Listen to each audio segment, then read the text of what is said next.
Hey guys, kind of doing a little later video. Normally I'll do this on Saturday, but I was looking at where we were at in the chapter, and so I wanted to do this. We're in chapter 27, verse 57. When even was come, there came a rich man of Arimathea named Joseph, who also was Jesus' disciple. He went to Pilate and begged the body of Jesus. Then Pilate commanded the body to be delivered.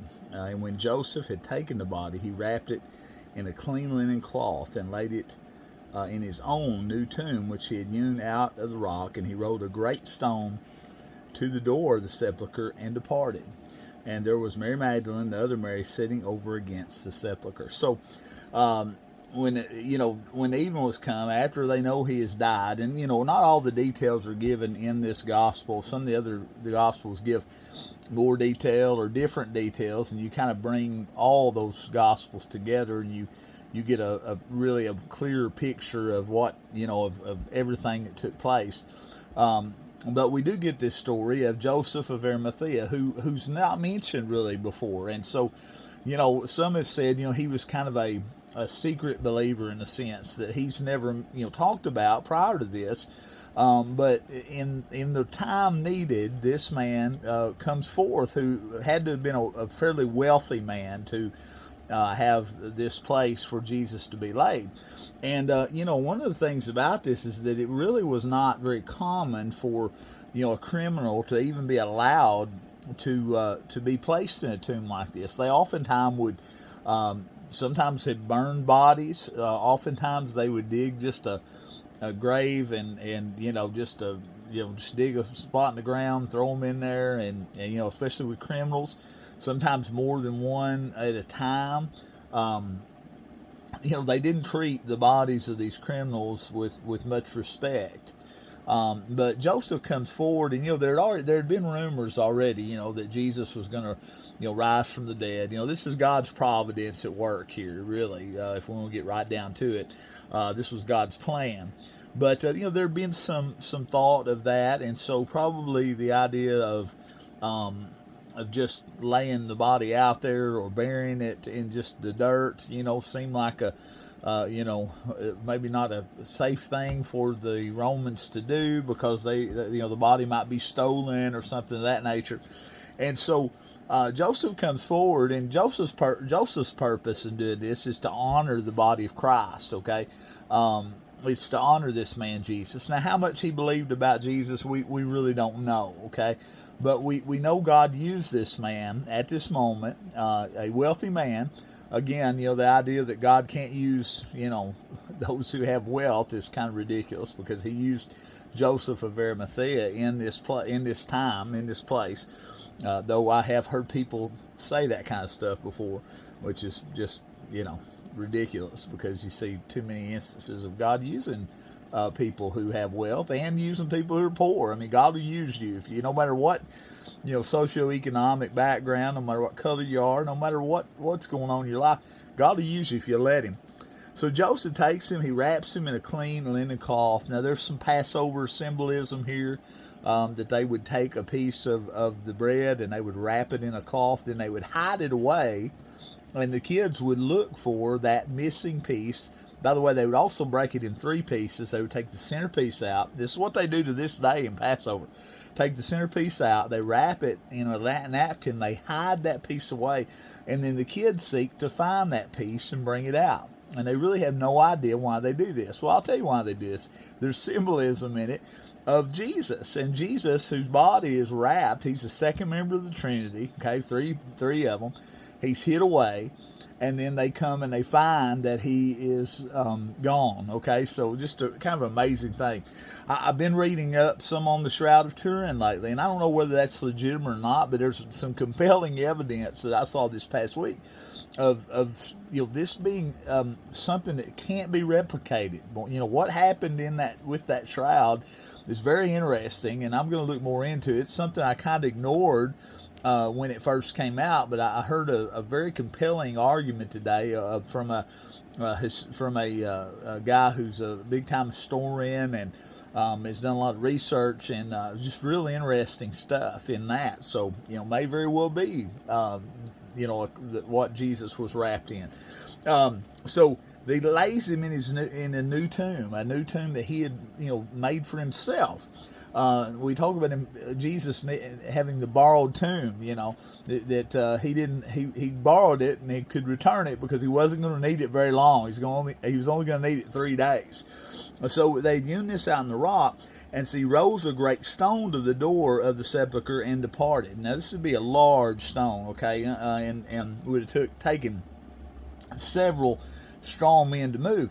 So you see why the Romans are allowing this to happen, because the idea that that they're going to come and try to steal the body away. They placed it in a tomb such as this, and it'd be very difficult, especially when we see that there were guards and others, there, and it would be very hard to come along and steal it away, because you'd make a ton of noise trying to move this stone away. You just wouldn't be able to do it without waking somebody up or alerting somebody. You just couldn't sneak in and move this size of a stone out of the way.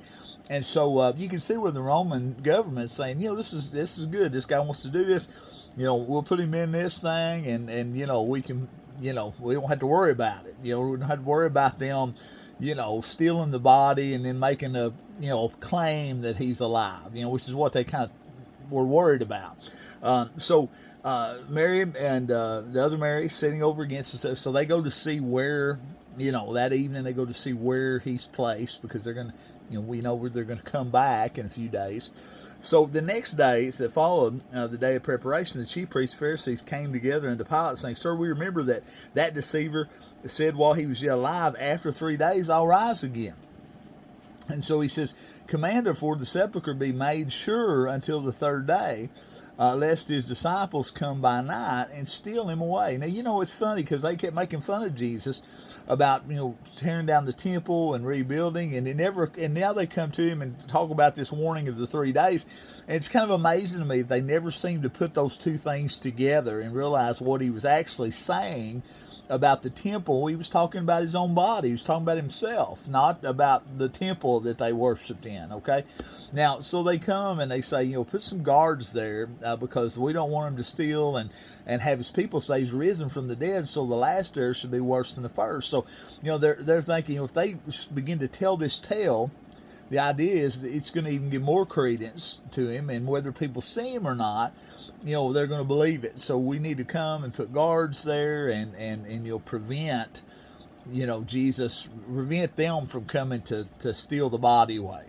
So Pilate said to them, you have a watch, go your way, make it as sure as you can. So, not only did you have the Roman soldiers, being placed there, but the Pharisees and the Sadducees are very concerned, okay, especially the Pharisees, they're very concerned about, whether, about these people coming to steal the body. They're really not concerned about him, rising from the dead. Even though the Pharisees did believe in the rising from the dead, they're not really concerned so much about that. They're concerned that there becomes some conspiracy and that the disciples will come who are at this moment hiding, and they have no hope. They're not walking in faith. They're not listening to what Jesus had told them or anything. But yet they're afraid they're going to come steal the body away. But Pilate tells them, you can have a watch, go your way, make it as sure as you can, sealing the stone and setting a watch. So not only was the stone placed there, but he gave them permission to seal the stone. Okay, so to make it even more secure than it already was, and to have a watch of soldiers. Now, these soldiers, when they're placed in a position like this to guard something, if they fail in that, then they could be severely punished, or in some cases even be killed for not taking care of things, not doing what they were supposed to do. And so, these guards would have been very alert, okay, especially, and they're only wanting them to watch, for 3 days, get past the 3 days time, and get to the point where, where they're not, where it's past that, time, and then they're not going to worry about it so much. So you think about the intensity that they could have had there. We don't know exactly how many guards, we don't know exactly how they sealed it or any of this, but they know that they were on high alert not to let this body be taken. Okay, And so, and yet, we know what happens Sunday morning. And so I'm going to stop right there, guys. Just wanted to throw this, wanted to go ahead and put this lesson in real quick tonight. It's kind of late. Some of you probably won't catch this tonight, and maybe you can watch it tomorrow. But guys, hope you have a wonderful Easter. Hope you go to church somewhere, whether you listen through a transmitter or you however you go. I do pray that I believe with all my heart God is calling people to come back to church, wherever that is, And we've had people visiting with us for a while that are going to, begin going back maybe to their their church that hadn't had services because they're starting to do that again. That's fine. We're glad we've been able to provide a place with the drive-in service during a time when other churches weren't able to have service. And then we've had a few folks that probably are going to remain a part of us. And so we're thankful for that too, that have come on during this pandemic. And now we're getting back inside and starting things up. I believe we'll have some new faces and people who God's led to come and be a part of what he's doing at Cornerstone. So we're thankful for those folks as well.